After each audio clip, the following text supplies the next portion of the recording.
À présent, nous allons avoir un exposé plus long que le discours que nous venons d'entendre, mais un exposé d'importance. Je l'ai dit et annoncé tout à l'heure, il va s'agir des relations père, mère, enfant. Et c'est Anne Schwab-Thomas qui va nous en parler. Elle est psychothérapeute et elle a été sensibilisée notamment aux souffrances transgénérationnelles qui n'étaient pas résolues. Elle s'est particulièrement penchée sur ce sujet. C'est donc à elle que je fais appel maintenant. Anne, si vous voulez bien me rejoindre sur cette tribune, et nous allons vous écouter et nous suivrons également sur les écrans la projection de ce que vous nous avez préparé. Un tonnerre d'applaudissements, s'il vous plaît.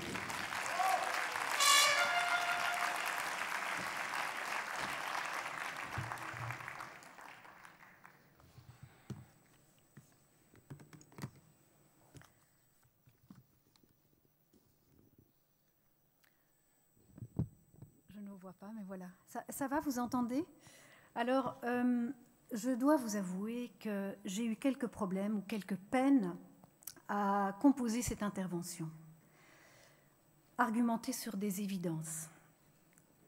C'est un peu comme devoir prouver qu'un oiseau, c'est un oiseau et pas un chat ni un crocodile. Je pars de cette question. La famille nucléaire serait-elle exposée au même danger que l'a été le mammouth, le tyrannosaure ou le mégalodon? Ou dit autrement, la cellule familiale père, mère, enfant serait-elle à haut risque de voie d'extinction? Il y a d'un côté les climato-sceptiques et d'un autre côté ceux qui luttent contre le réchauffement climatique. Je vous promets que ni l'une ni l'autre, Ludovine et moi, nous n'avions connaissance de notre texte mutuel. Mais voilà, je ne me sens pas être la Greta Thunberg de la famille. Et cependant, comme le disent certains scientifiques qui tirent la sonnette d'alarme, on va droit dans le mur. Je m'en fais en quelque sorte l'écho pour la famille. Car soit on met les changements de configuration familiale sur le dos de l'évolution, et comme le mammouth et le dinosaure ont disparu, petit à petit, la famille risque de disparaître et la vie continuer, mais comment? Soit nous réagissons tant qu'il est encore temps. Car l'histoire en témoigne, la disparition d'espèces qui peuplent notre terre ne va jamais sans souffrance ni déluge. L'intervention avide de l'homme, selon 3 mots générateurs de mots MAUX, lorsqu'ils sont mal orientés ou que l'on en exige toujours plus, l'avoir, le pouvoir, le savoir surtout lorsqu'il est négligé, cela engendre division, oppression, violence et désordre. La rupture avec les limites à ne pas franchir et la non-adhésion au réel entraînent déjà notre humanité sur des pentes glissantes et ravageuses. L'écologie de la nature passe par l'écologie de l'homme. Qu'en est-il alors de l'écologie de l'homme et plus particulièrement l'écologie de la famille, prémisse de toute société?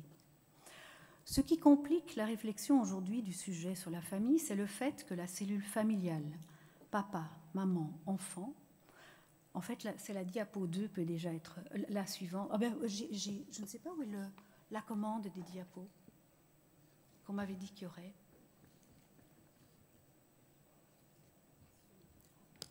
Il y a un bouton sans doute quelque part. Ah, voilà. Oui, c'est génial. C'est où? Donc c'est celle de droite? Voilà. Ok, très bien. Parfait, merci beaucoup.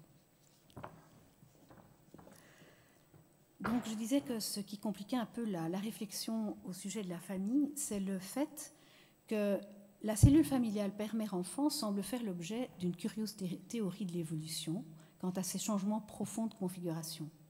La famille nucléaire père-mère-enfant, dont on n'ose plus dans certains milieux affirmer la cohérence, la beauté, l'idéal pour l'enfant, car fondatrice de toute société depuis des millénaires, semble de nos jours taxée de modèles conservateurs, cathos, rétro, dépassés, et j'en passe. Bref, produit de société périmée, famille dinosaure.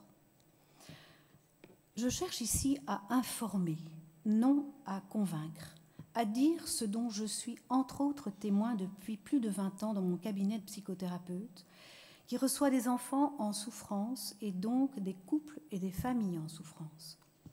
Ma réflexion, comme beaucoup d'entre nous l'ont fait aujourd'hui, met le focus sur celui qui n'a pas de voix, le petit enfant. J'ai l'habitude de m'intéresser à l'enfant, de mettre le focus sur le bébé, sur le fœtus, sur l'embryon, parce que d'une part, il est vulnérable, sans voix, perméable et sans défense face à la souffrance, et d'autre part parce que lui, il s'obstine à rester égal à lui-même, c'est-à-dire sensible aux mêmes facteurs de vulnérabilité, non indifférent aux conditions qui entourent sa conception, sa naissance, sa croissance.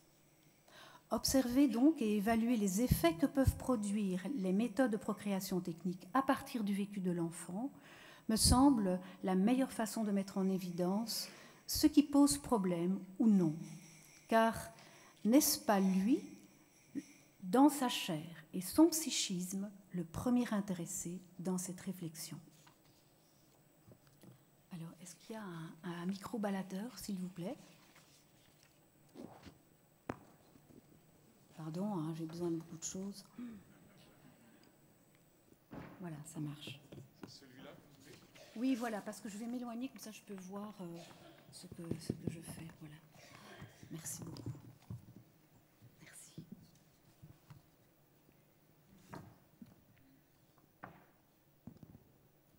Voilà, je vais commencer donc par vous parler. En fait, je vais essayer de passer en revue finalement quelques fondamentaux de la construction du petit humain.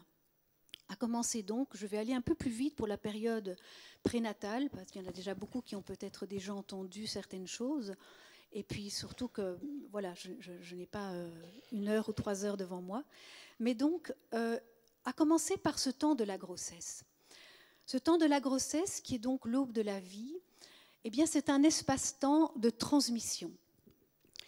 Un espace-temps de transmission parce que même si tout est invisible, eh bien, il y a une série de choses, il y a un foisonnement de choses qui se passent durant cette période-là. Ce qui se passe et qui est extrêmement important, nous sommes tous des êtres de relation. Et à la limite, si je devais interroger chacun ici pour se demander, mais finalement, pourquoi rentrons-nous en relation ? Je pense que nous serions assez d'accord de dire que ce que nous cherchons, c'est d'être vus, entendus, reconnus. Donc le petit, il n'y a pas de raison de s'imaginer que la vie relationnelle commence seulement à la naissance. Elle commence déjà dès la vie prénatale et il y a un lien extrêmement étroit qui va se créer entre la mère et l'enfant. C'est quelque chose qui va se passer d'inconscient, principalement d'inconscient à inconscient, mais pas uniquement. En tout cas pour le bébé, c'est le cas. Les neurosciences nous apportent des indications et des informations qui nous permettent de dire qu'en fait, tout ce que nous avançons sur la vie prénatale et même sur la toute petite enfance, je travaille en tant que psychothérapeute, il y a une série de psychologues, on ne peut pas dire que c'est uniquement la subjectivité psychologique qui permet d'avancer certaines théories. Les neurosciences nous apportent des choses très concrètes et qui touchent justement le corps. Alors nous sommes tous dotés ici d'une petite glande qui s'appelle l'amygdale, qui est située dans le cerveau, hein, pas celle dans la gorge, et qui est donc cette fameuse qui permet de retenir les situations émotionnelles. Il faut savoir que cette petite glande, elle est déjà effective dès le sein maternel. Elle est fonctionnelle déjà, et comme une carte mémoire, eh bien, elle enregistre et les informations peuvent être réutilisées. En d'autres termes, qu'est-ce que cela enregistre dans la vie prénatale ? Eh bien, la petite amygdale est principalement le socle neurologique des émotions, donc, et de la peur, pardon. Et donc, les situations émotionnelles que vont vivre la mère vont passer par elle et vont parvenir à l'enfant. Et de nouveau, tout cela, ce n'est pas juste une parole, parce que ça passe, par exemple, par le truchement aussi des hormones. Donc une mère qui va par exemple libérer beaucoup de cortisol parce qu'elle est stressée, il faut savoir que le fœtus avale et régurgite le liquide amniotique. En d'autres termes, je pense que c'est Catherine Dolto qui dit cela, c'est une mère stressée, une mère sereine n'a pas le même goût pour le fœtus, pour le petit bébé. Alors maintenant, attention, ne soyons pas excessifs, il faut nuancer, en ce sens que le stress fait partie de la vie. Ce qu'il faut savoir, c'est tout ce qui va être de l'ordre du stress continu, répété ou violent. Parce que sinon, il y a certains stress qui sont aussi boosters de développement. Donc, nuançons les choses. Alors, autre découverte qui est absolument fascinante, c'est qu'on a découvert en 2010 que on sait maintenant que oui, il y a des tas de choses qui sont influencées, enfin la mère influence le bébé, mais le bébé aussi influence et marque et laisse des traces à l'enfant. En ce sens qu'on a découvert des cellules fœtales et paternelles dans la moelle sanguine de la mère. Et ces cellules, on les trouve encore 30 ans après que le bébé soit né. Donc nous tous, toutes femmes ici qui avons porté des enfants, nous portons la trace de chacun des enfants que nous avons portés. Ce qui est assez extraordinaire. Ce qui veut dire que l'enfant se rappelle à la mère jusqu'à 30 ans. À mon avis, on peut, je ne sais pas qui a dit 30 ans, mais on pourrait peut-être même encore prolonger, mais 30 ans, c'est quand même très long. Donc, ce qui est magnifique là-dedans, c'est de savoir qu'en fait, la cellule familiale, eh bien, c'est comme si elle était déjà présente dans le ventre de la mère dès qu'elle attend son bébé. Et oui, bien sûr, des cellules du père aussi, puisque bien sûr, l'enfant est porteur de 50% du patrimoine maternel et paternel. Alors, autre donnée extrêmement concrète et charnelle, et je dirais physiologique, c'est que quand je vous parle de relations et de tissage de liens, de nouveau, ce ne sont pas des mots. Il faut savoir que ce tissage de liens, mère-enfant, enfant-mère, in utero, cela se passe au travers de l'éveil des 5 sens. Les 5 sens qui vont s'éveiller chez le petit enfant, eh bien, vont capter une série de choses. Et c'est ça, il va garder des empreintes. C'est assez intéressant parce que donc du coup, il faut se dire que les mémoires prénatales, donc moi je m'intéresse beaucoup aux mémoires prénatales, les traumatismes de la vie fœtale aussi, et de naissance, ce n'est pas mental. C'est d'abord inscrit dans les cellules et dans le corps. Donc cela laisse des empreintes dans la mémoire des sens. Et c'est très important, très intéressant. C'est à la fois ces mémoires-là risquent de parler plus tard dans la vie de l'enfant par l'essence. Mais ce qu'il y a aussi, c'est que c'est très important parce que ça le prépare au passage de la vie intra-utérine au monde extérieur. Donc tout ce qu'il aura accumulé comme patrimoine de connaissances pendant la vie prénatale, pendant les 9 mois, c'est-à-dire il discrimine la voix de la mère. En goûtant sa mère, en même temps, parce que l'odorat et le goût sont étroitement liés quand il est dans le sein maternel, ce qui permet de dire qu'à la naissance, oui, il reconnaît l'odeur de sa mère. Ce n'est pas juste une parole, c'est que authentiquement, d'ailleurs des expériences ont été faites, autant pour le fait qu'il reconnaisse la voix de la mère. Donc on a par exemple fait entendre des voix différentes au petit enfant lorsqu'il était né, et on voit qu'il accélère la succion lorsqu'il entend la voix de sa propre mère. Ou au niveau de l'odeur, eh bien, le petit qui est endormi, si on lui fait renifler, enfin sentir, on voit les chercheurs qui font cela, ils tournent la tête du bébé vers un linge qui a été imbibé de l'odeur d'une mère qui n'est pas sa mère, justement, eh bien, il va s'agiter. Et lorsqu'on le tourne délicatement vers l'autre côté avec l'odeur de sa mère, on voit qu'il replonge dans le sommeil. Donc vous voyez, c'est un peu comme le flair d'un petit animal, sauf qu'ici, il ne s'agit pas d'un animal, mais d'un être humain. Donc on ne trompe pas l'enfant à la naissance, il sait qui est sa mère.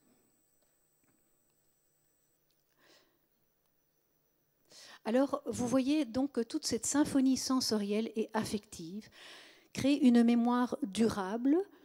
Alors, ce n'est pas aussi tranché. Ici, j'y vais franco, soit sereine, soit stressée. Je vous ai dit que c'est une question aussi de dosage, n'est-ce pas ? Mais ces images, ce ne sont pas des images, ce sont des vraies photos. Donc, on a filmé le fœtus à l'intérieur du ventre de sa mère, et on voit donc un tout petit qui est dans une grande sérénité et un autre qui est déjà... Est-ce qu'il est en colère? Est-ce qu'il est en état de stress?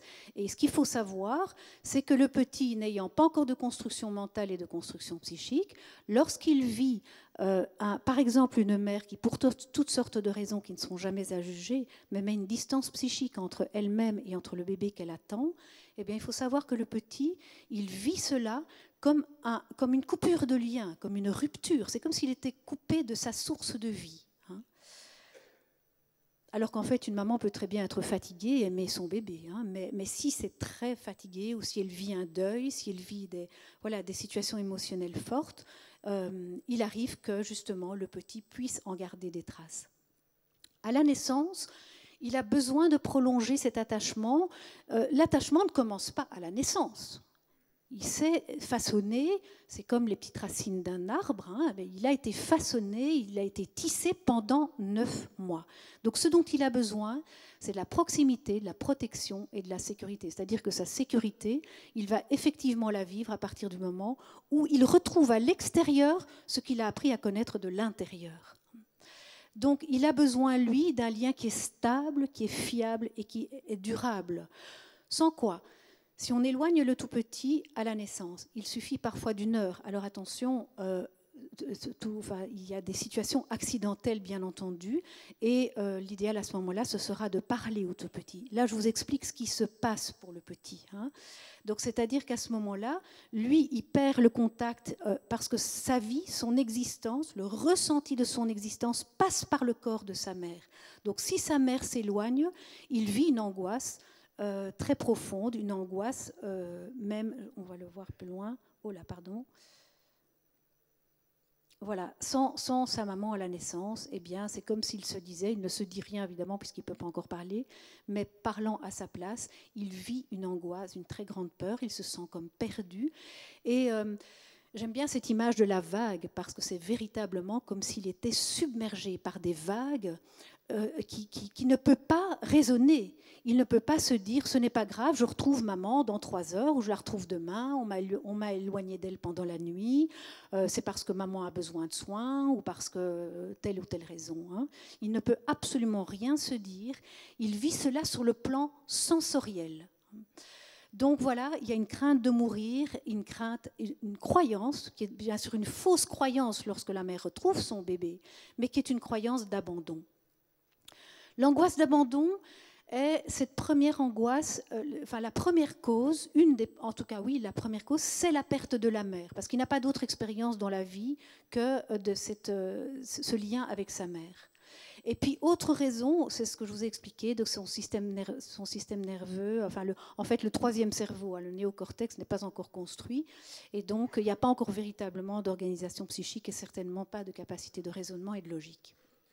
Alors, on en arrive à un sujet, à la partie épineuse, je dirais, en tout cas aujourd'hui par rapport à tout ce qui se passe.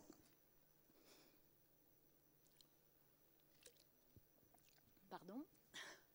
Alors, le besoin de père. Ah ben non, j'en ai encore besoin. La place du père, voilà. La place du père, on va essayer de découvrir ensemble en quoi les structures mentales du père occupent dans sa construction psychique une place aussi importante que celle de l'utérus maternel dans le développement de l'enfant in utero. Alors je tiens à citer ici 3 auteurs dont la pertinence des propos ont aussi inspiré les miens. Il s'agit de Didier Dumas, de Jean-Pierre Lebrun et de Jean-Pierre Winter, qui sont donc tous 3 psychanalystes et l'un des 3 est psychiatre également. Alors, lorsque l'on parle de structuration mentale, oui, parce que il y a certains qui disent que donc, voilà, c'était dans la première diapo, que ça pourrait être en tout cas au départ de la vie une ombre, mais on va voir en fait quel type d'ombre peut être le père. Donc, par structure mentale, parce que ça va être surtout, ça va toucher surtout les structures mentales, la place du père, on entend un père qui accompagne.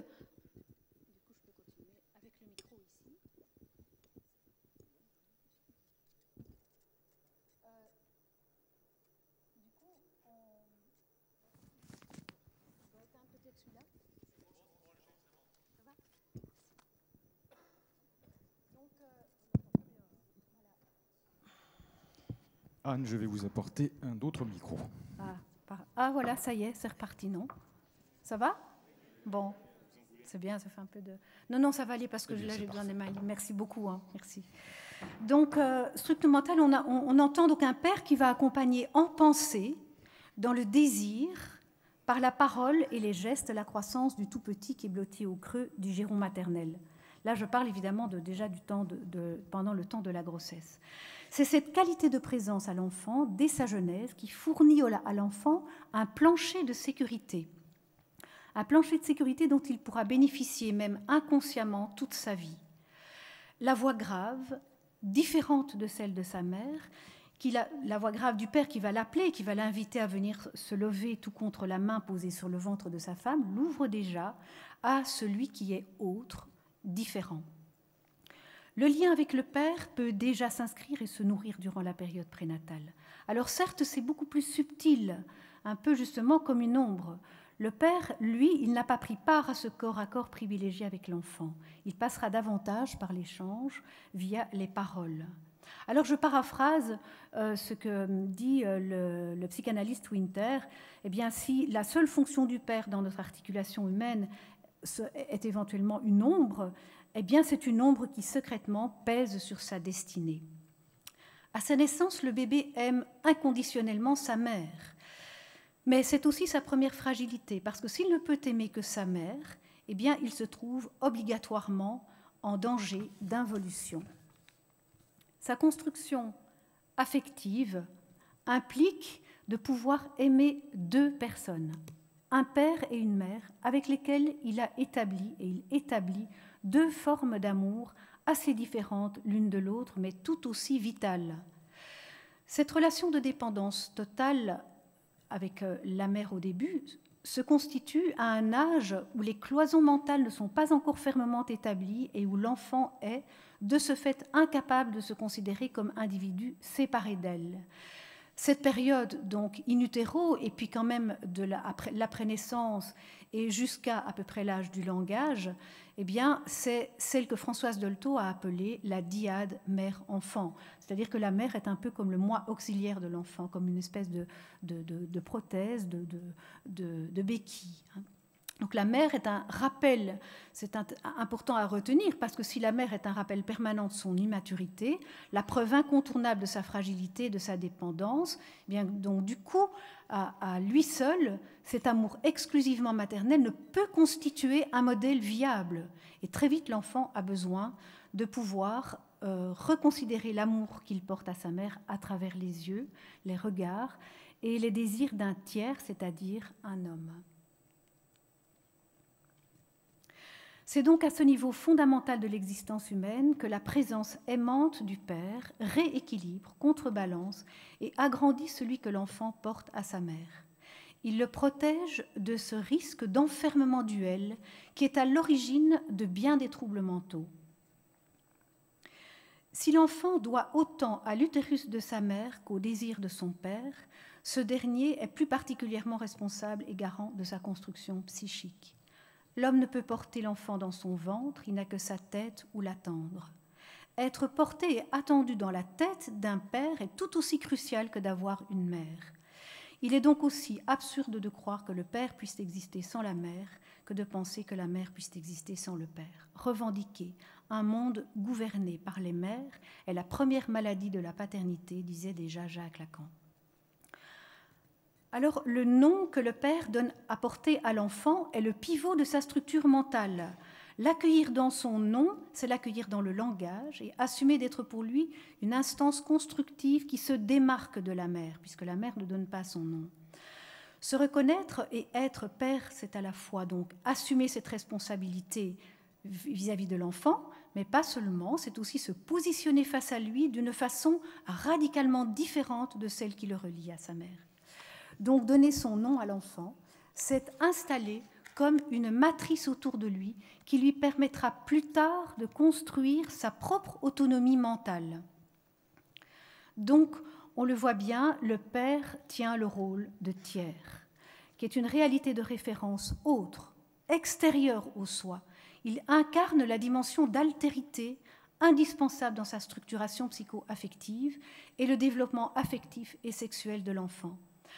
La prise d'autonomie future de l'enfant, le devenir soi, libre donc de ce fameux lien que j'ai tenté de vous décrire et qui est quand même très très fort, qui est presque même tout puissant dans l'inconscient de l'enfant, eh bien cela dépend essentiellement de la présence d'un père dans sa vie. La réalité paternelle et donc masculine fait irruption dans la vie de l'enfant sous forme de celui qui est différent, autre. Et tout ce qui est différent peut être en effet perçu comme dissymétrique, discordant, contradictoire, générer même une sensation de rupture, de discontinuité, dans le sens de manquer de continuité.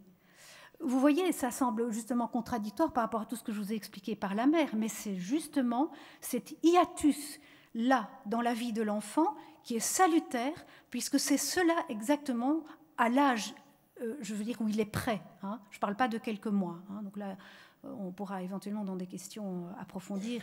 Mais c'est exactement cela qui contraint l'enfant à faire place à ce qui lui échappe, à ce qui est autre. Et c'est cela l'altérité. Donc c'est en cela que l'altérité force l'enfant à renoncer à se penser uniquement à partir de lui-même et de la mère qui ne fait que un avec lui. Et donc de perdre ce qu'on a coutume d'appeler la toute-puissance infantile. La présence du père qui suscite l'enfant à une ouverture vers autre chose implique que... Je ne sais pas si je devais déjà avancer. Oui, voilà. Donc... Alors oui, j'aime bien cette image-là parce que je vais vous expliquer. Donc cette altérité, on ne voit pas très bien avec la diapo qui est un peu loin, mais la toute première, là où on voit un homme et une femme d'un côté et de l'autre, j'ai trouvé ça remarquable. Vous savez, ce qu'il y a là au milieu, ce sont toutes des couleurs.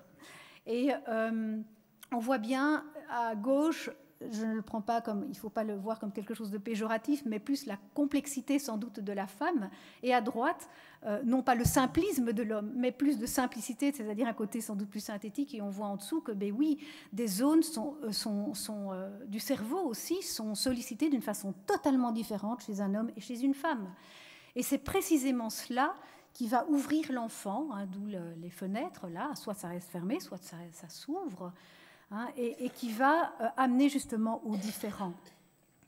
Donc, c'est cela l'altérité et la présence du père qui suscite l'enfant à une ouverture vers autre chose implique que cette dépendance qu'il a éprouvée n'a été que momentanée, que grandir va l'amener à justement quitter cette protection, à sortir de la dyade mère-enfant, à assumer d'être seul, mais non pas esseulé, mais seul en lien avec les autres.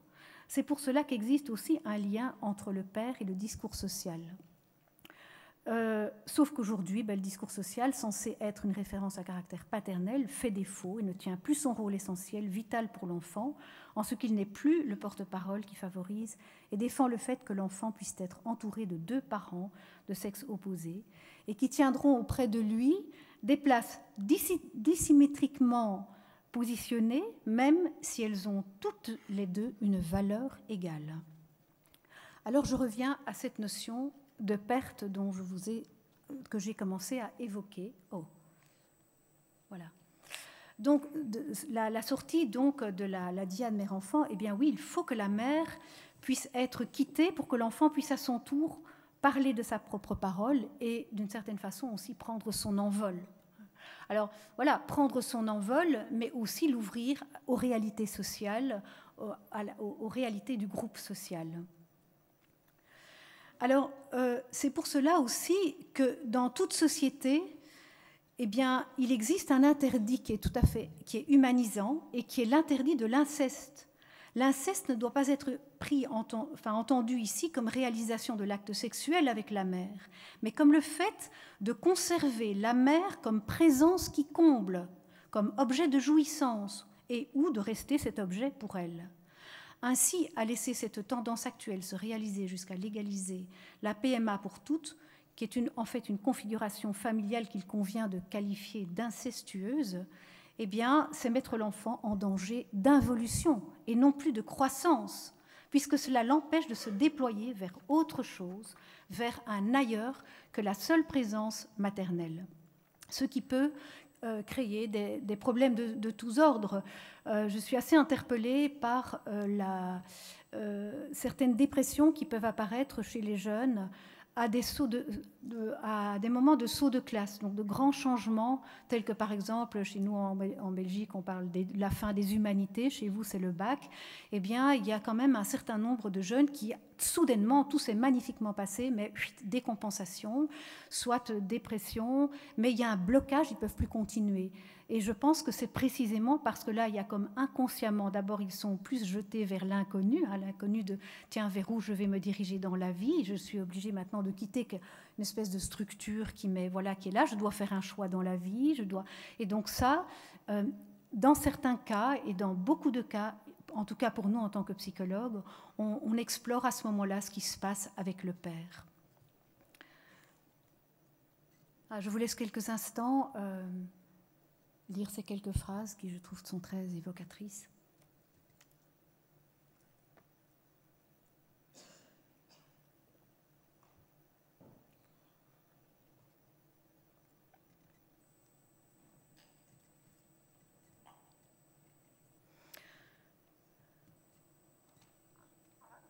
Alors, alors attendez. Maladie de la paternité, oui, c'est une phrase que j'avais dite là tout à l'heure. Alors, vous voyez donc le mot justement des psychoses, en fait, donc ça, voilà, c'est quand à la place du père il y a un trou, eh bien, ça peut être générateur, en tout cas pour le psychanalyste Winter, eh bien oui, c'est générateur de psychose. Alors voilà. Un père absent, ce n'est pas du tout pareil que l'absence d'un père. Et oui, que l'on soit conscient ou non, et qu'on le dise ou pas, eh bien, la mise au monde d'un enfant sans père est toujours un drame pour la psyché humaine. Alors, un autre besoin qui fonde notre humanité, qui fonde l'humain, c'est le besoin d'identification. Et donc, le besoin d'identification, bien sûr, c'est différent pour la petite fille que pour le petit garçon. Je ne vais pas rentrer du tout dans les détails, mais en effet, le petit garçon, il va s'identifier à son père et il va donc surtout le regarder comme celui qui est plus grand que lui. Et donc, c'est comme si un peu implicitement et inconsciemment, son père lui disait, mais voilà ce que tu vas devenir, un homme et pas une femme. Voilà. Et donc, si cela manque, c'est un problème parce qu'il va devoir chercher à l'extérieur un modèle justement masculin, un modèle paternel, ce qui n'est pas forcément toujours possible. Alors pour la petite fille, pour la fille par contre, elle, c'est tout à fait différent lorsqu'il n'y a pas de père, parce que elle, la figure masculine, qui est autre justement que la figure maternelle, eh bien c'est en regardant maman, eh bien c'est un maman mais qui regarde aussi papa, c'est un petit peu à travers le regard de maman, eh bien c'est le compagnon futur, c'est l'époux.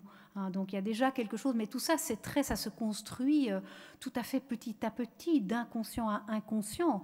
Hein, ça passe après par, en effet, des gestes, de la parole, des attitudes, le fait de se sentir aimé, d'être accompagné dans la vie d'une façon très concrète. Donc sans père, et puis oui, la petite fille aussi, ce qu'elle va observer évidemment à travers la présence de son père, c'est toutes des qualités que sa mère n'a pas et puis qu'elle n'a pas.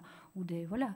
Et donc sans père, eh bien, le processus d'identification, autant pour le petit garçon que pour la petite fille, ne se fera pas au fil des âges, ce qui n'est tout de même pas rien, car il s'agit d'une structuration de fond qui est propre à notre humanité, qui ne se réalise pas.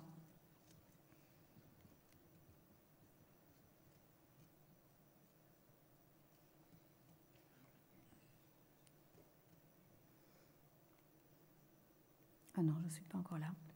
Donc, que se passe-t-il à ce moment-là ? Eh bien, il y a comme un trou, il y a un creux, il y a une amputation avec une quête qui va devoir se faire beaucoup plus tard, donc une quête parfois même volontaire, alors que tout ça, ça se passe inconsciemment. Eh bien, il va y avoir des quêtes à la fois inconscientes, mais qui vont devenir de plus en plus conscientes, hein, mais qui vont représenter un trouble et qui va mettre l'énergie quand même. Les jeunes vont mettre une grande énergie, des adultes aussi là-dedans. Et donc, voilà, ça entraîne quand même tout un lot de souffrances intimes, très diversifiées et qui ne sont pas toujours immédiatement révélées ni exprimées. Parce qu'en fait, on voit ce qui est dit souvent dans le discours social, c'est, je l'entendais encore la semaine passée à la radio, c'est dans des témoignages très à l'eau de rose, mais qui disaient, mais en fait, c'est n'importe quoi, tous ceux qui militent, etc.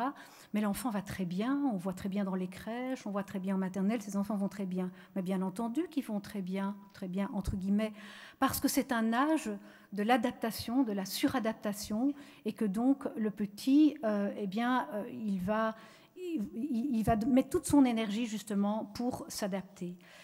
Alors, l'enfant justement attendu et élevé par 2 femmes ou 2 hommes, il va grandir dans cette moitié d'humanité coupée de l'autre moitié. Il ne grandit pas dans l'humanité, car si on prend des femmes ensemble, ce n'est pas l'humanité, c'est la moitié de l'humanité. Donc il va lui manquer une réalité très profonde qui est soit son identifiant, soit l'alter ego. Alors, je vais passer plusieurs choses là. Je vous laisse encore 1 minute. Oula! Ah ben là, je suis loin de le bout là. Je fais pression, je suis là pour. Allez, 1 minute 30 parce que c'est vous. Bon, écoutez, je vais passer à la conclusion, mais il y a pas mal là de pages qui tombent. Je vais faire avec les images. Eh bien, écoutez, voilà, donc ce besoin de filiation, on en a déjà parlé, cette double filiation, elle est vraiment très importante.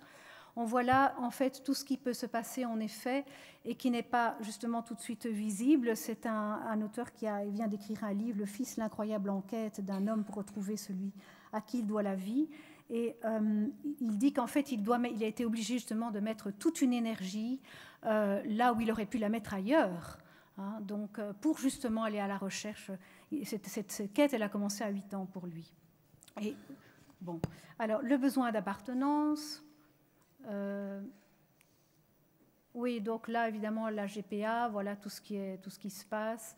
Le patrimoine généalogique, voilà, du coup, là aussi, il y a une coupure, il y a un trou. Et j'aime bien comparer ça avec les trous de l'univers, hein, les trous qu'on appelle aussi les trous primordiaux, trous noirs primordiaux. Donc, quand on coupe la racine généalogique et la racine de toute une partie du patrimoine d'un enfant, eh bien, il faut savoir ce qui se passe dans la nature. Si on coupe les racines d'un arbre, mais il ne peut plus vivre. Alors, oui, voilà. Science sans conscience n'est que ruine de l'âme. Voilà, la fameuse. Voilà. Et donc, c'est pas fini, c'est pas fini. Juste encore 1 minute, si vous permettez. Donc là, la PMA, en fait, qu'est-ce qu'on fait? On touche, et la PMA sans père, la GPA, on touche vraiment à ce que le docteur Bale appelle l'édifice procréatique. J'aime bien ce terme-là, parce que là, c'est l'écroulement d'un immeuble en Chine, et on a remarqué après, quand il y a une enquête qui a été faite, qu'en fait, les fondations manquaient. Donc voilà, les fondations de l'édifice procréatique, c'est pas n'importe quoi. Et je crois que ce qu'on voit à l'extérieur, dans la nature ou dans ce qui se passe dans le macrocosme, eh bien, il faut s'interroger sur ce qu'on est en train de faire dans le microcosme et qui risque de provoquer les mêmes dégâts. Alors, attendez, je passe. Ça marche plus. Voilà, si.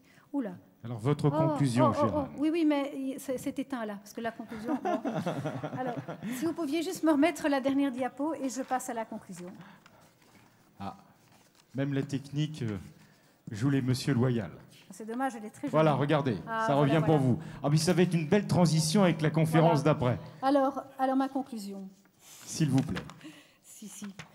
Voilà, donc nous sommes en train d'assister quand même à la rupture d'un équilibre tout à fait séculaire et qui repose sur 3 entités. Ça va prendre vraiment 1 minute. Et qui sont intimement reliées, qui sont déterminantes pour notre humanité, qui est l'enfant, la mère, le père, et le père qui contraint à l'humanisation. Le discours social, politique et juridique est censé aussi légitimer une telle évidence. Nous assistons ou nous subissons une perte totale du sens des mots père et mère, avec toutes les nuisances que cette perte entraîne pour notre humanité. Sans père ni repère, nous allons vers une crise sans précédent de l'autorité, avec toutes les formes de violence qui peuvent l'accompagner. Sans le père et sans l'autre disparaît la prévalence du collectif pour le singulier, avec le refus de se soumettre à des règles collectives si elles en viennent à entraver le développement du quant à soi, dit Jean-Pierre Lebrun. Alors je me joins à Catherine Dolto qui dit « Ne pas prendre bon soin des nouveaux arrivants, c'est préparer la barbarie à venir. Elle va loin. » Si nous ne voyons pas le bricolage procréatif artificiel comme une violence faite aux enfants, nous nous verrons en effet être confrontée à la violence qu'elle ne manquera pas d'engendrer à son tour. Alors, pour terminer comme j'ai commencé, à quand une mobilisation mondiale, comme elle a eu lieu hier face à l'urgence climatique, mais cette fois-ci pour les enjeux qui touchent la famille, aujourd'hui en péril.